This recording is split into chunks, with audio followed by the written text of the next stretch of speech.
Good morning, student. Today I am going to explain chapter 3 of science. In this chapter, we will learn soil erosions and conservation. तो बच्चों आज हम chapter 3 पढ़ने जा रहे हैं वीडियो क्लास के माध्यम से। इन चैप्टर में आज हम लोग सॉइल इरोजन एंड कंजर्वेशन, मिट्टी की क्षरण, जिसको आप ये समझ सकते हैं कटाव, बहाव, एंड कंजर्वेशन, इसकी बचाव के बारे में आज हम लोग डिस्कस करेंगे। इसकी क्या इम्पोर्टेंस है, उन सभी चीज़ों के बारे में इस चैप्टर के थ्रू हम लोग आज समझेंगे। चलिए स्टार्ट करते हैं। Okay, let's see. The upper layer of the earth is mostly soil. बताया जा रहा है जो पृथ्वी की जो सबसे ऊपर की जो लेयर है, सतह है, वो मोस्टली सॉइल है, मिट्टी है।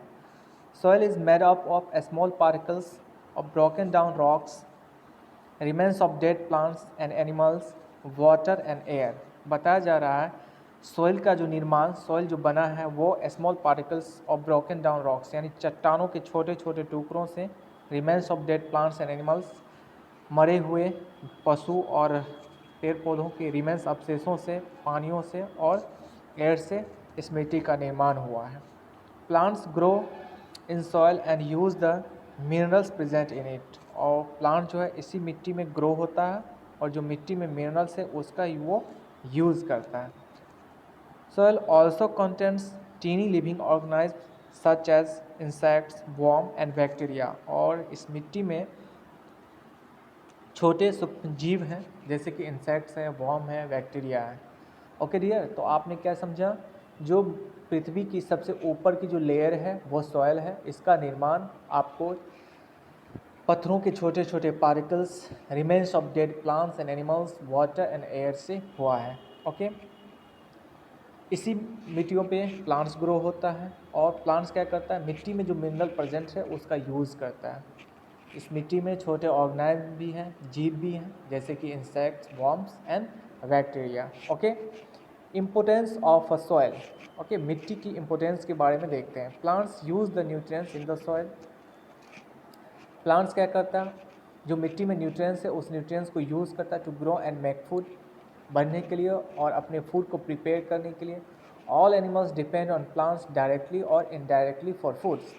जितने भी एनिमल्स हैं वो प्लांट्स पे ही डायरेक्टली और इनडायरेक्टली प्लांट्स पे ही डिपेंड है। The soil is very important for life. इस प्रकार से मिट्टी जो है जीवन के लिए क्या है, बहुत ही महत्वपूर्ण है। अब डियर, कैसे डायरेक्टली और इनडायरेक्टली? तो आप जानते हैं हर्बीवोरस क्या होता है, एनिमल दैट ईट प्लांट्स। जो पशु जो है पेड़ पौधों को खा के अपना जीवन सर्वाइव करता है वो हर्बीवोरस कहलाता है। तो वो तो डायरेक्ट प्लांट पे डिपेंड हो गया। और कार्निवोरस क्या है, तो हर्बीवोरस को खा के जीवित रहता है। अगर हर्बीवोरस नहीं रहेगा तो कार्निवोरस भी जीवित नहीं रहेगा। तो हर्बीवोरस किसको खा के जीवित है, पेड़ पौधों को। और हर्बीवोरस को कौन खाता है, कार्निवोरस। दिस वे जितनी भी एनिमल्स हैं वो डायरेक्ट और इनडायरेक्टली वो प्लांट्स पे ही डिपेंड्स हैं। इसलिए इसका बहुत ही इम्पोर्टेंस है। Many animals live in the soil. और इसके अलावा बहुत सारे ऐसे एनिमल्स हैं जो मिट्टियों में रहता है जैसे कि रैबिट्स हो गया, ants and earthworms are examples of. Okay, ये सारे एनिमल्स जो है मिट्टी में ही रहता है। That make their home in that soil. We use products from the soil to build our houses. इसके अलावा हम लोग मिट्टियों से बने हुए प्रोडक्ट को यूज़ करते हैं अपने घरों को बनाने में। Okay, how is soil form? चलिए अब हम लोग समझते हैं मिट्टी का निर्माण कैसे होता है। Okay, soil is form by the breaking down of rocks into small pieces by a process called a weathering.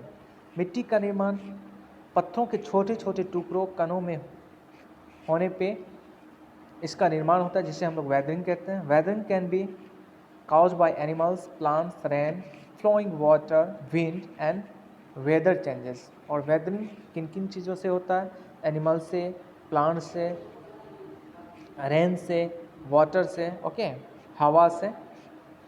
The moving water in reverse for example rocks along क्या करता है, जो पानी जो है जो नदी में फ्लो होता है वो अपने साथ रॉक्स को कैरी करता है। As the rocks knocked against each other, जैसे पत्थर एक दूसरे से नॉक्ड होता है जब वो फ्लो होता है, they break into small pebbles, वो छोटे छोटे टुकड़ों में क्या होता है, टूट जाता है। The pebbles finally break into tiny grains, वो पेबल छोटा छोटा फिर ग्रेन के जैसे साइज में वो ब्रोकन होता है ऑफ सैंड ओवर, यानी बालू के जैसा कण होता है उस तरीके से। Over a period of time the wind also plays an important role in soil formation. इस प्रकार से, जिस प्रकार से अभी आपने क्या समझा, जो नदी की पानी कैसे काम एक्शन करता है, काम करता है, इस प्रकार से विंड का भी, हवा का भी अपना इसमें इम्पोर्टेंस है, यानी मिट्टी को बनाने में इसका भी रोल्स है। ओके, चलिए, तो next topic is soil erosions. मिट्टी की फॉर्मेशंस पढ़ लिया, अब देखिए सॉइल इरोजन। इरोजन का मतलब होना क्षरण, क्षय होना, यानी वो कटना, बहाव होना। As the soil forms its settles down in layers, the top most layer is known as top soil. जिस जैसे मिट्टी का निर्माण होता है और ये सेटल्स होता है, बैठते जाता है, तो जो लेयर्स में एक परत बाय परत सेटल होता जाता है। The top most layer is known as a top soil, और सबसे ऊपर की जो लेयर होता है उसे टॉप सॉइल कहते हैं। The top soil has a humus and the fertile layer of a soil. तो टॉप सॉइल में क्या होता है, ह्यूमस होता है, फर्टाइल होता है, उपजाऊ होता है। Sometimes the top soil is carried away by wind और वाटर टू डिफरेंट प्लेसेस। कभी कभी क्या होता है, ये टॉप सॉइल यानी ऊपरी जो परत है, सतह, वो पानियों के द्वारा, हवाओं के द्वारा एक स्थानों से दूसरे स्थान उसको ले जाया जाता है। This remove the fertile portions of a soil. इससे क्या होता है, जो मिट्टी की जो फर्टाइल पोर्शंस है वो वहाँ से फ्लो हो जाता है, and hence the land becomes barren. और वहाँ पे लैंड जो है, ज़मीन, वो क्या होता है, बैरन। बैरन जहाँ पे प्लांट्स ग्रो नहीं होता, एंड अनफिट फॉर फार्मिंग, जो क्या होता है, फार्मिंग के लिए अनफिट हो जाता है।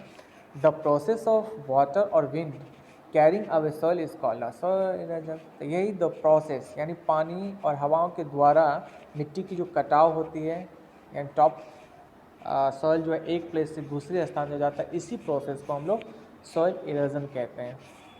Okay, erosion by water. चलिए अब बारी बारी से देखते हैं इरोजन बाय वाटर। वाटर से, पानियों से कैसे इरोजन होता है। As rain water flows over the land it carries a part of the soil with it. जैसे नदी की पानी जमीन पे फ्लो होता है, बहती है, it carries a part of the soil with it, अपने साथ वो मिट्टी की पार्ट को भी कैरी करता है। This result in soil erosions. Soil erosions by water is greater in hilly area. तो बताया जाता है, अपने साथ ले जाता है इस प्रकार से। हाँ, इरोजन किससे हुआ, सॉइल इरोजन किससे हुआ, पानी से हुआ। और यह बताया जा रहा है आपको, water is greater hilly areas as water flows down faster. यह आपको हिलीज एरिया, ये पर्वतीय जो क्षेत्र है वहाँ पे ज़्यादा होता है, क्योंकि वहाँ पे क्या होता है, पानी का जो फ्लो होता है वो काफ़ी फास्ट होता है, फास्टर होता है। फास्ट फ्लोइंग रिवर्स पार्टिकुलरली इन हिली एरियाज, बता रहा फास्ट फ्लोइंग रिवर्स, जो तेज़ बहाव नदियाँ हैं, जैसे पार्टिकुलरली बता रहा हिली एरियाज में, यानी पर्वत वाले जो एरिया हैं, causes the soil to be eroded from the banks. यानी नदी के किनारे से क्या होता है, मिट्टी की कटाव, बहाव वहाँ पे अक्सर होता रहता है। Thus the rivers carry more and more soil as they flow down. इस प्रकार से नदी जो है वो ज़्यादा से ज़्यादा मिट्टी जो है वहाँ से कैरी करके, जैसे फ्लो होता है, जिधर फ्लो होता है वहाँ वो अपने साथ कैरी करके ले जाता है। Okay, on reaching the plains, plains पे जाके, प्लेन्स हम लोग नॉर्दर्न प्लेन्स में हैं, उत्तरी प्लेन्स यानी समतल भूमि, फ्लैट लैंड जिसको बोलते हैं, वहाँ पे जैसे नदी पहुँचती है, the flow of river slow down, तो उसका जो फ्लो है, बहाव जो है वो स्लो हो जाता है, and part of the soil is deposited on the way. और मिट्टी की वो पार्ट जो अपने साथ कैरी करता है वो वे में जा कर के अपना डिपॉजिट होता चला जाता है। As is deposited soil increases over the years it can cause the rivers to changes their course. This results in flooding causing loss of life and property. Okay, चलिए नेक्स्ट, इरोजन बाय विंड। अब हवा के द्वारा कैसे erosion होता है, कैसे मिट्टी का क्षरण होता है। Strong winds cause the top soil to be blown away, particularly in area where there is less vegetations to bind the soils. बताया रहा है, स्ट्रॉन्ग विंड जो एक तेज हवा जो है, आंधी, वो क्या करता है, ऊपरी मिट्टी को क्या करता है, ब्लोन अवे, ठीक है, उसको अपने हवा की साथ जो है अपने कैरी करके एक स्थानों से दूसरे स्थानों पे ले जाता है। और ख़ास करके ये किस एरिया में होता है, तो जहाँ पे लेस वेजिटेशन है, यानी वनस्पति यानी पेड़ पौधे प्लांट्स जहाँ पे कम है। तो आप ऑलरेडी जानते हो, you know already that plant जो क्या करता है, मिट्टी को क्या करता है, होल्ड करके बाइंड करके रखता है उसका रूट। लेकिन जहाँ पे प्लांट्स है नहीं तो वहाँ तो मिट्टी क्या होगा, ढीला होगा। तो हवा की तेज स्ट्रॉन्ग हवा जो है क्या करेगा, वो अपने साथ उसको उड़ा लेगा। The soil settles where the wind speeds is slow, और जहाँ पे विंड स्पीड्स हवा का स्पीड स्लो होता है वहाँ पे जाके वो मिट्टी क्या होता है, सेटल हो जाता है, बैठ जाता है। Wind erosion is greater in dry regions, और यह जो विंड इरोजन जो होता है वो आपको ड्राई रीजन में होता है। हाँ, पार्टिकुलरली इन डिजर्ट, यानी डिजर्ट एरिया में ऐसा होता है। ओके, चलिए, इरोजन ड्यू टू एक्टिविटीज़ और ऑफ ह्यूमंस, और कुछ ह्यूमंस मानव की भी कुछ ऐसे एक्टिविटीज़ हैं जिसके कारण इरोजन्स होता है। The roots of plants hold soil particles together and reduce erosions. Plants का रूट क्या करता है, जड़्स मिट्टी को बांध करके रखता है, जिससे क्या होता है, जो इरोजन में रिड्यूस आता है, कमी होता है। But human activities have reduce plants over the, लेकिन ह्यूमन एक्टिविटी क्या करता है, तो प्लांट्स को ही रिड्यूस कर देता है, cause and increase the soil erosion. जिससे क्या होता है, मिट्टी की क्षरण जो है वो बढ़ जाता है। जैसे कि क्या है एक्टिविटी में, तो deforestation, humans have cleared forest to build farms, cities, factories and roads. Humans क्या करता है, जंगलों को कटाई करता है, क्लियर करता है, फार्म्स बनाने के लिए, शहर बसाने के लिए, फैक्ट्रियों को बनाने के लिए, रोड को बनाने के लिए, and for their requirements of woods, और लकड़ियों की जो रिक्वायरमेंट्स होती है, फर्नीचर वगैरह वॉटएवर, उसकी रिक्वायरमेंट्स को फुलफिल करने के लिए पेड़ों की कटाई होती है। This leave the land bare of vegetations and increases soil erosion. इससे क्या होता है, जो हमारा ज़मीन जो है लैंड, वो वेजिटेशन लेस हो जाता है, यानी पेड़ पौधा उस पर रहता नहीं है, तो क्या होता है, मिट्टी वहाँ के ढीला हो जाता है। Flowering leaves the soil loose, मिट्टी को ढीला बनाता है जुताई, which might lead to the soil being eroded easily, जिससे क्या होता है, इरोडेड जो है मिट्टी की क्षरण कटाव आसानी से हो जाता है। Over grazing, okay, over grazing by cattles expresses the soil by removing the plant cover, this cause increase the soil erosions. अब कैटल्स के द्वारा, पशुओं मवेशियों के द्वारा ओवर ग्रेजिंग करना, यानी उसको चारा माने चराना वर्ड जो होता है, खिलाना पिलाना, इससे क्या होती है, जो मिट्टी जो हमारे प्लांट से कवर रहता है वो खाली हो जाता है, और क्या होता है, फिर मिट्टी ढीला हुआ और वो इसकी जो इरोजन जो होता है वो इंक्रीज हो जाता है। तो ह्यूमन्स एक्टिविटीज़ भी है। चलिए, now our next topic is conservation. अब हम इस मिट्टी को का इम्पोर्टेंस तो समझ गए, तो इसको कंजर्वेशन कैसे करें, कैसे बचाएंगे। The formations of layer of soil that is 1 centimetre thick takes more than 100 years. बता रहा, देखिए मिट्टी का निर्माण, यानी सपोज कर लीजिए 1 सेंटीमीटर जो लेयर का एक परत का निर्माण होने में उसको 100 ईयर्स से ज़्यादा लग जाता है। But it can get eroded with in a few years, लेकिन इरोडेड होने में कुछ ही सालों में ये इरोडेड हो जाता है। इट इज़ देयरफॉर, इसलिए यह इम्पोर्टेंट ज़रूरी है, महत्वपूर्ण है कि to protect soil from erosion, तो मिट्टी की क्षरण से उसे बचाएं। The protecting of soil against erosion is known as a soil conservation, और मिट्टी की क्षरण होने से उसकी जो प्रोसेस है उसको बचाने का, उसे ही हम लोग सॉइल कंजर्वेशन कहते हैं। ओके, अफॉरेस्टेशन, प्लांटिंग ट्रीज और afforestation is very effective in preventing soil erosions specially in hilly areas. खास करके पर्वत वाले एरिया में जो है प्लांटिंग करना, ज़्यादा से ज़्यादा पेड़ पौधे को लगाना से क्या होगा, रिड्यूस होगा, इरोजन रिड्यूस होगा।